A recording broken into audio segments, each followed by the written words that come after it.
मोगाच्या बाबा भयणीनो, आज शुभवर्तमानान जेजू मागण्याचेर आपले खास विचार म्हणटा. जेजू म्हणटा आमची मागणी तुमी जुदिवां सारके मागणी करचे न्हय, कित्याक जुदो चिंताले लांब लांब मागणी केल्यार जायतीं उतरां उलयल्यार हीं उतरां ही मागण्या देवाक पावतली म्हणून. जेजू म्हणटा हें खरें न्हय, कित्याक जेजूक आमकां बापाक आमकां फकत आमचें काळीज जाय, जायतीं उतरां नाकात, आमचें मन काळीज आमची भावना जाय. तो जेजू शिश्यांक एक खास मागणी दिता.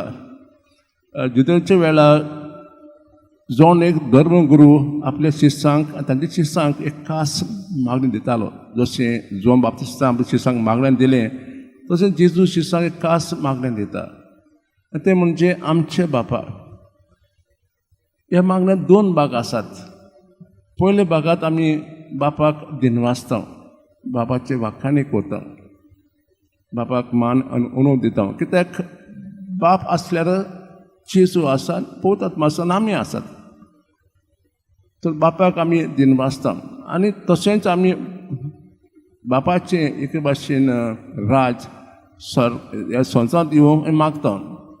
तेजें राज म्हणजे शांतीचें, मोगाचें, खुशालकायेचें, आनंदाचें, भोगसणेचें.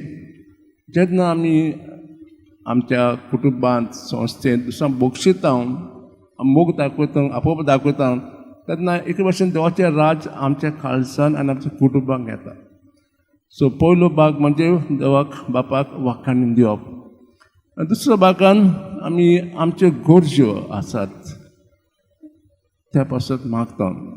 गरज्यो संवसारी आनी आत्मीक दोन प्रकारच्यो. पूण ह्यो गरज्यो आमकां देव दितलो तर आमच्या काळजान आसल्यार भोगसणें.